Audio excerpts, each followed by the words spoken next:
Bonjour, dans cette vidéo, nous allons voir comment utiliser Photopea. Photopea est un éditeur d'images en ligne qui fonctionne comme une alternative gratuite à Adobe Photoshop. Il offre des outils puissants pour la retouche photo, conception graphique, édition de fichiers PSD. Rendez-vous sur le site photopea.com. Aucune installation n'est nécessaire.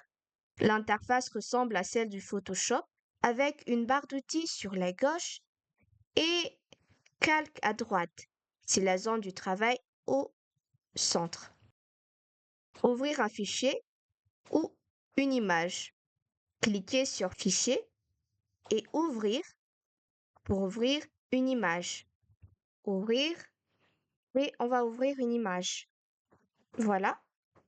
Photopea prend en charge les différents formats d'images comme PSD, JPEG, PNG, GIF, SVG. Vous pouvez aussi créer un nouveau projet en cliquant sur File et New, puis choisir la taille et la résolution de votre nouveau document. Utilisez les outils de base.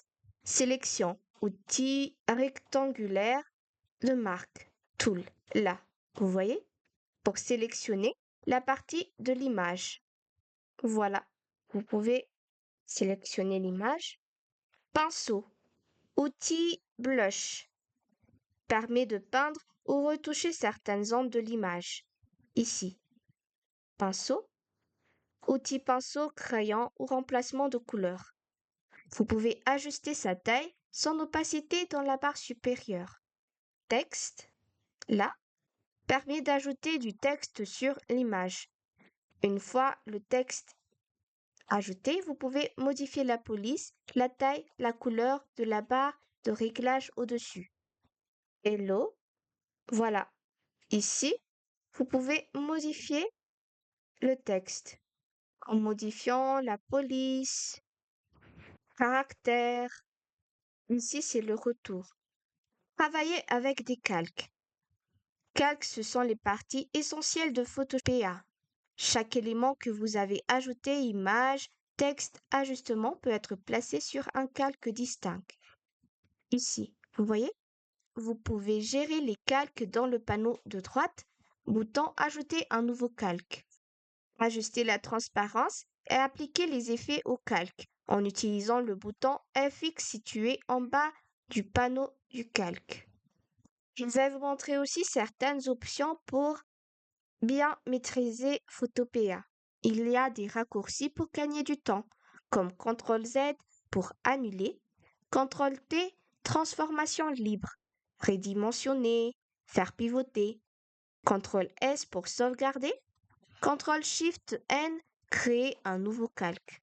Vous pouvez importer des pinceaux, des formes ou des polices externes pour utiliser dans vos créations. Allez dans le fil, Open et importez les fichiers directement dans Photopea. Donc, on va, exemple, voici le calque. On va mettre le crayon. On a sélectionné les zones qu'on souhaite mettre, comme ça. Voilà par exemple. On va mettre le texte. Si vous êtes satisfait, je vous invite à apprendre en cliquant sur Apprendre qui est à côté. Et le site Photopea montre étape par étape comment démarrer et utiliser Photopea. Vous pouvez voir les différents thèmes, comment utiliser Photopea.